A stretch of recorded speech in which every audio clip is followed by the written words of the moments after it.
बदमाश देवर। भाभी कभी चार बातें हमसे भी कर लिया करो, रोहित ने अपनी भाभी को छेड़ते हुए कहा। उसकी भाभी ने मुस्कुराते हुए उस बात को वहीं खत्म किया, लेकिन उसका देवर रोहित हर बार कोई ना कोई बहाना करके अपनी भाभी से बात करने की कोशिश में लगा रहता।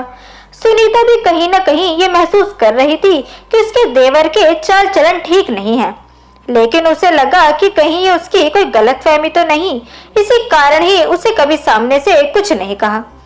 लेकिन एक दिन तो हद पार हो गई। सुनीता का पति काम की वजह से दूसरे शहर में चला गया और 2 दिन तक वह घर नहीं आएगा ये कहकर रवाना हो गया।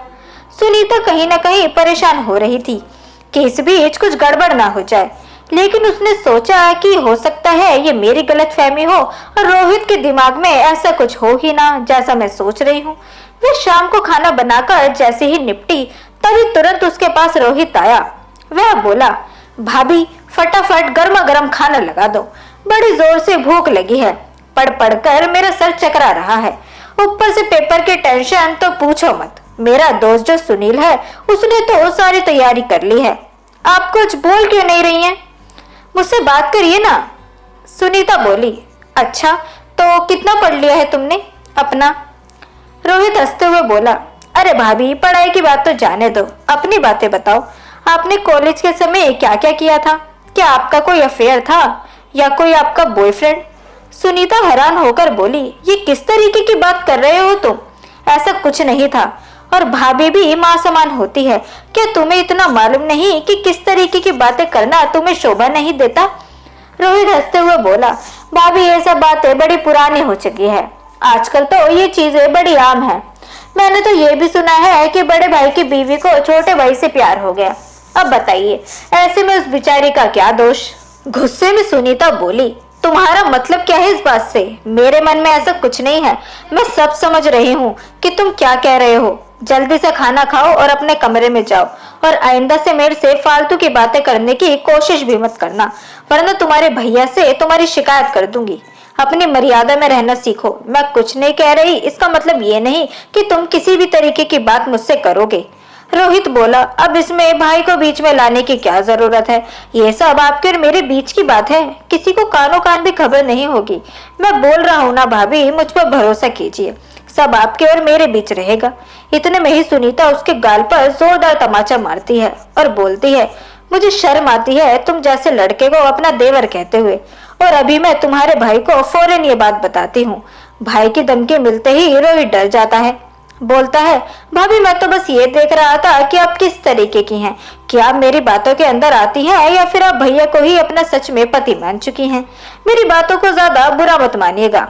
सुनीता बोली, तुम्हारी उम्र अभी पढ़ने की है तो अच्छा है तुम अपनी पढ़ाई पर ही ध्यान दो, बाकी फिजूल की बातों में अपना समय मत बर्बाद करो।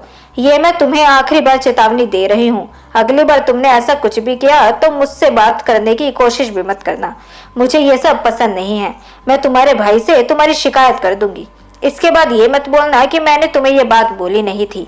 रोहित हाँ करके अपने कमरे में चला गया और सोचने लगा कि इसको कैसे अपनी बातों में फंसाया जाए। अगली सुबह उसने अपनी भाभी की नहाते हुए कुछ फोटो खींची और दोपहर को खाना खाते समय उन्हें टेबल के ऊपर रख दिया। जैसे ही सुनीता की नजर उन तस्वीरों पर पड़ी, उसके पैरों से जमीन निकल गई। वह बोली, तुम इतना गिर जाओगे, सच में मैंने सोचा नहीं था। उसका देवर बोला, अरे बस एक रात की तो बात है, कोई नहीं बताएगा भाई को, इतने नखरे क्यों करती हो? मेरा दिल तुम पर आ गया है, अब मेरी इस बात को मान भी जाओ। तुम कहो तो मैं कुछ और भी इंतजाम कर सकता हूँ, जो तुम चाहो। अब तो जैसे सुनीता के लिए यह हद पार हो चुकी थी। वह फौरन अपने कमरे में गई और फोन को उठाया और तुरंत अपने पति को ये सारी बात बता दी। जैसे ही रोहित ने सुना कि वह उसके बड़े भाई को ये सभी बातें बता रही है, उन फोटो को लेकर वह तुरंत घर से रवाना हो गया। सुनीता जैसे ही कमरे के बाहर आई, उसने देखा कि कमरा खाली है और वहाँ कोई नहीं है। ये बात भी उसने दोबारा फोन करके अपने पति को बता दी। उसका पति बोला, अरे जाएगा भी कहाँ, घर तो वापस आएगा ही, फिर बताता हूँ इसे। रात को सुनीता कमरे में बैठी हुई थी कि उसने देखा कि कोई दरवाजे के पास से जा रहा है। कमरे से बाहर निकलकर देखा तो वह रोहित ही था। अपनी भाभी को देखते ही रोहित उसके पैरों में पड़ गया, नाक रगड़ रगड़ कर उससे माफी मांगने लगा। अपनी आंखों में नकली आंसू लेकर अपनी भाभी से खूब उसने क्षमा मांगी और कहा कि भैया को मत बोलिए, वह उसको घर से ना निकाल दे कहीं ये बात सुनकर, और कहा कि भैया को बोल दे कि वे उसको घर से ना निकाले। सुनीता को लगा कि अब इसकी अकल ठिकाने आ गई है। वे बोली, तुम रो मत, मैं तुम्हारे भैया को बोल दूंगी कि ये सब एक मजाक था, तुमने कुछ नहीं किया। वह तो मैं बस उनको ये बुलाने के लिए ऐसा कह रही थी। तभी रोहित की जान में जान आई और वह बोला, भाभी सच में आप मेरी माँ समान ही हैं। मैं कुछ ऐसा नहीं कहूंगा या बोलूंगा जिससे आपको परेशानी हो। अब आप मुझे अपना छोटा भाई समझिए और भैया से कुछ मत कहिएगा। और फौरन अपने कमरे में चला जाता है। पति के अगले दिन आते ही सुनीता भी बात को घुमाकर बदल देती है और रोहित अपने भाई के डर से यह हरकत करना भी बंद कर देता है। तो दोस्तों, कैसी लगी आपको आज की ये कहानी, ये हमें कमेंट सेक्शन के थ्रू जरूर बताएं। वीडियो अगर आपको पसंद आई हो तो वीडियो को लाइक जरूर करें, साथ ही इसे अपने दोस्तों के बीच भी शेयर करें। चैनल को सब्सक्राइब करना ना भूलें। मिलते हैं आपसे अगली वीडियो में, तब तक के लिए गुड बाय।